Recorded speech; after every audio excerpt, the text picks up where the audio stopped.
আশা করছি সবাই ভালো আছো। তো আজকে আমাদের আলোচনার বিষয় হবে যে ভগবান শ্রীকৃষ্ণ রণস্থলে বা যুদ্ধভূমিতে যখন প্রভু অর্জুনকে যে উপদেশ দিয়েছিল তার কিছু সংক্ষিপ্ত বিষয় নিয়ে আমরা আলোচনা করব। যেসব বিষয় আমাদের দৈনন্দিন জীবনে খুবই মায়নে রাখে বলতে গেলে চলে, বা আমাদের লাইফের সাথে খুব রিলেট করে। কেমন বিষয়গুলো, যদি এগুলো আমরা কখনো আমাদের লাইফে মন দিয়ে অ্যাপ্লাই করতে পারি তবে সেটা বিশেষভাবে কার্যকরী। যদি আমরা এই বিষয়গুলো আমাদের লাইফে অ্যাপ্লাই করি তবে দেখবে অর্ধেকের বেশি সমস্যা এমনিতেই সমাধান হয়ে গেছে। কারণ এগুলো আমাদের লাইফের রিয়ালিটির সাথে ম্যাটার করে বিষয়গুলো। এগুলো আমাদের লাইফের সাথে এমনভাবে ওতপ্রোতভাবে জড়িত যে আমাদের লাইফের যে সোর্স এটা অ্যাকচুয়ালি এখান থেকেই, কিন্তু আমরা সেগুলো নিয়ে কখনো সেভাবে ভাবি না বা সময়ই দেই না। আমাদের কাছে সব কিছু সময় আছে, কিন্তু নিজেদের যে আধ্যাত্মিকতার যে দেওয়া উচিত, মানে নিজেদের যে আধ্যাত্মিকতার যে আমাদের চর্চাটা করা উচিত, সেটা আমরা মনে করি বয়সের একটা সময়সীমার মধ্যে গিয়েই মানে করতে হয় না। অ্যাকচুয়ালি কেন, কোথাও তেমন লেখা নেই যে আধ্যাত্মিকতার বিষয়টা সেটা একটা বয়সের নির্দিষ্ট একটা জায়গায় গিয়ে আমাদের মানে আলোচ্য বিষয় হওয়া উচিত। কেন এমন অনেক ছেলে মেয়ে আছে মানে 12-14 বছরের, তাদের স্পিরিচুয়াল বিষয়গুলো নিয়ে এমনভাবে চর্চা করতে করতে ওদের এতটাই মানে স্পিরিচুয়ালি বিষয় এতটাই মানে আয়ত্ত করে ফেলেছে যেখানে যেখানে বড়রাও তাদের সাথে পেরে উঠতে কষ্ট হয়। তো যাই হোক, আমরা আমাদের টপিকে ফিরে আসি। যে বিষয়টা ছিল, বিষয়গুলো মন দিয়ে শোনো এবং নিজের লাইফের সাথে পারলে রিলেট করো, কারণ সেক্ষেত্রে তোমারই প্রবলেম সলভিং যে একটা মেন্টালিটি সেটা তোমারই তৈরি হবে বা তোমারই। শুরু করা যাক। তো প্রভু অর্জুন যখন গান্ডীব ছেড়ে রথে বসে পড়লো, গান্ডীব অর্থাৎ তীর ধনুককে গান্ডীব বলা হয়। যাই হোক, যখন গান্ডীব ছেড়ে প্রভু অর্জুন রথে বসে পড়লো, তার রথে বসে পড়ার কারণ ছিল এটাই যে যে রণস্থলে বা যে যুদ্ধক্ষেত্রে তিনি যুদ্ধ করতে এসেছেন, তার যে প্রতিপক্ষ, তার যে প্রতিদ্বন্দ্বী, তারা কিন্তু তার প্রত্যেকে কিন্তু তার আত্মীয় স্বজন, দাদা, ভাই, বন্ধু, বোন, মানে বন্ধু বা গুরু, তুমি যাই বলো, মানে তার আত্মীয় স্বজন। সেটা দেখে সে বিষভাসিত হয়ে তার গান্ডীবটি ছেড়ে অর্থাৎ ধনুকটি ছেড়ে সে রথে বসে পড়ে। অস্ত্রের পারদর্শী ছিল খুবই, কিন্তু সেই যে তার মানবিকতার যে একটা, যুদ্ধ করতে হলে কিন্তু শুধু অস্ত্র চালালে হয় না, তার জন্য খুব বড় মনোবলেরও প্রয়োজন পড়ে, যেটা অর্জুনের ছিল না। প্রভু অর্জুনের যেটা হয়ে ওঠেনি। যখন তিনি এইভাবে বিস্ফারিত হয়ে তিনি যখন রথে বসে বলল, তখন ভগবান শ্রীকৃষ্ণ তাকে যেই উপদেশ দিয়েছিলেন তার সংক্ষিপ্ত কিছু বিষয় নিয়ে বাস এই ভিডিওটা আমি বানাবো। এই ভিডিওটা তোমরা যদি চাও যে এরকম টাইপের ভিডিও আমার আরও মানে আমি বানাবো বা তৈরি করবো, এটার পার্ট বানাবো, তাহলে আমাকে নিশ্চয়ই কমেন্ট সেকশনে জানাও এবং সাবস্ক্রাইব নিশ্চয়ই করো। চলো দেখো, প্রথমত তিনি যে কথাটা বললেন যে উনি ভগবান শ্রীকৃষ্ণ অর্জুনকে তার ধর্মে কর্মের দিকে এমনভাবে তাকে মোটিভেট করে তোলে যে তখন থেকে শুরু করে সেই যে মোটিভেশনের স্পিচগুলো তিনি দিয়েছিলেন সেগুলো অতীত, বর্তমান, ভবিষ্যতে 3 কালের মধ্যে এখনও পর্যন্ত সবচেয়ে বেস্ট মোটিভেশন হয়ে থাকবে। আর চর্চায় তো আমাদের রয়েছেই। অ্যাকচুয়ালি তিনি বাস্তবের মধ্যে মানুষের বাস্তবে যে ধর্ম কর্মগুলো যেগুলো নিয়ে আমাদের বেঁচে থাকা উচিত, আমাদের চিন্তা ভাবনা করা উচিত, সেই বিষয়গুলোই উনি বুঝিয়েছেন, যেগুলো আমরা দৈনন্দিন জীবনে আমাদের টাকা কামানোর প্রতিযোগিতা এমনভাবে আমরা ব্যস্ত হয়ে রয়েছি যে সেই সম্পর্কে আমাদের ভাবার সময় নেই, সত্যি কথা যেটা।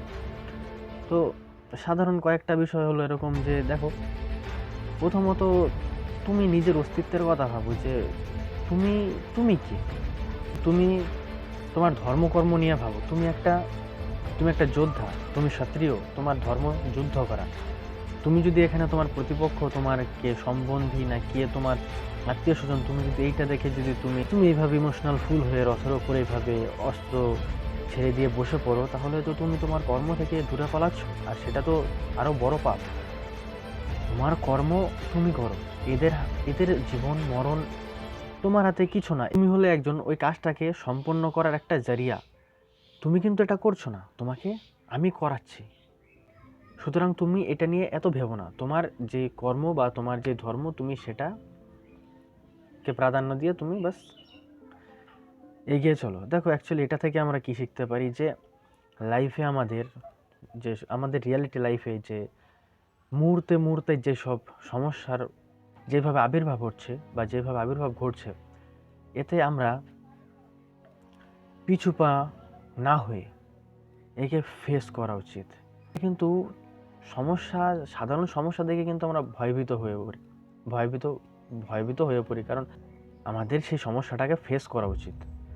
সেই সমস্যাটাকে দেখে কোনো জায়গায় বসে পড়লাম যে কিভাবে করব, এটা করলে এটা হবে, যেটা করতে হবে বা সেটা করতে হবে।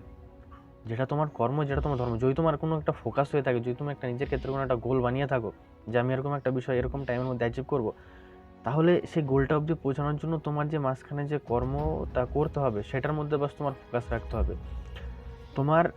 তুমি যখন সেই সাকসেসটার মধ্যে, যেই সাকসেসটার গোলটা তুমি দিয়েছো নিজেকে, তার মধ্যে পৌঁছানোর জন্য যেই শুধু তুমি কর্মটা দেখছো, সেটা কিন্তু শুধু না, এটা তো কর্ম, কিন্তু সেই কর্মটাকে বাধা দেওয়ার জন্য এত রকমের পরিস্থিতি, এত রকমের সিচুয়েশন তৈরি হবে যে তুমি অনেক ক্ষেত্রে বাধ্য থাকবে যে সেই কর্মটাকে ছেড়ে দিয়ে তুমি অন্য পথে চলে যাও। এরকম সিচুয়েশন আসতে বাধ্য। আজকে না হোক কালকে আসবে, আর যাদের ঘটে গেছে তাদের তো ঘটেই গেছে। কিন্তু বাস মনোযোগ দেওয়ার হলে অন্য জায়গায় মনোযোগ না দিয়ে নিজের ফোকাসের মধ্যে মনোযোগ দাও, নিজের এমটাকে দৃঢ় করো এবং সাকসেস হয়ে ওঠো। গীতার কোডের মধ্যে যেসব বিষয়গুলো দেখো, আমরা ভাগবত গীতা যে পড়ি বা মহাভারতে যেসব বিষয় আলোচনা আছে, এগুলো কিন্তু তুমি যদি রিলেট করে দেখো, এইসব বিষয় যদি তুমি আলোচনা করে দেখো, বা এইসব বিষয় যদি তুমি গভীরভাবে চিন্তন করে দেখো, তাহলে কিন্তু এগুলো দেখবো আমাদের রিয়ালিটির সাথে কিন্তু এটা পুঙ্খানুপুঙ্খভাবে মিলে যাচ্ছে। হয়তো পরিস্থিতি এখানে কিছু, কিন্তু সমস্যা সব জায়গায় বর্তমান। কোনো না কোনোভাবে সে সমস্যা ঠিকই, দেখো এটা সত্যি কথা যে সমস্যা নয়, সমস্যার সমাধান খোঁজাটাই আসল সমস্যা। সমস্যাটাকে সমস্যা না মনে করে নিজের ফোকাসের দিকে দৃঢ় হয়ে বা শিখে যাওয়ার সময় পেলে নিশ্চয়ই এসব জিনিস নিয়ে আমি মনে করি, দেখো একটা স্টুডেন্টের ক্ষেত্রে বিশেষ করে গীতা বা মহাভারতটা এতটা জরুরি, তাদের মাইন্ডের শার্পনেস এতটা তীক্ষ্ণ হবে না, ধারণার বাইরে, যে প্রত্যেকটা স্টুডেন্টের গীতা বা মহাভারত পড়া উচিত। কারণ এটার মধ্যে সেই জ্ঞানটা দেওয়া আছে যেটা আমাদের স্কুলের মধ্যে আমাদের স্কুল টিচারদের দেওয়া উচিত, কিন্তু সেটা আমাদের দেওয়া হয় না। আমাদের শুধু এটা পড়ার মেশিন বানিয়ে দেওয়া হয় যে এটা অ্যাচিভ করো, এত টাইমের মধ্যে এটা অ্যাচিভ করো, তাহলে যদি অ্যাচিভ করো তাহলে তুমি গেনার, নাহলে তুমি ফেলিয়ার। অ্যাকচুয়ালি এই সিস্টেমটাই তো ভুল। যখন এই সব বিষয় আমরা জানবো, তখন যে শান্তি বা মস্তিষ্কের যে সচ্ছলতা, সেইটা আমরা বুঝতে পারবো। আর যখন বুঝতে পারবো তখন নিজের সম্পর্কে জানতে পারবো। আমি মনে করি বা স্বাভাবিক, এটাই বাস্তব, যে নিজেকে জানা, নিজেকে চেনা সবচেয়ে থেকে বড় এডুকেশন। এটাই এডুকেশন, যে কভার ইয়োর সেলফ, এটাই সবচেয়ে বড় এডুকেশন। কিন্তু আমাদের টাইম কোথায়?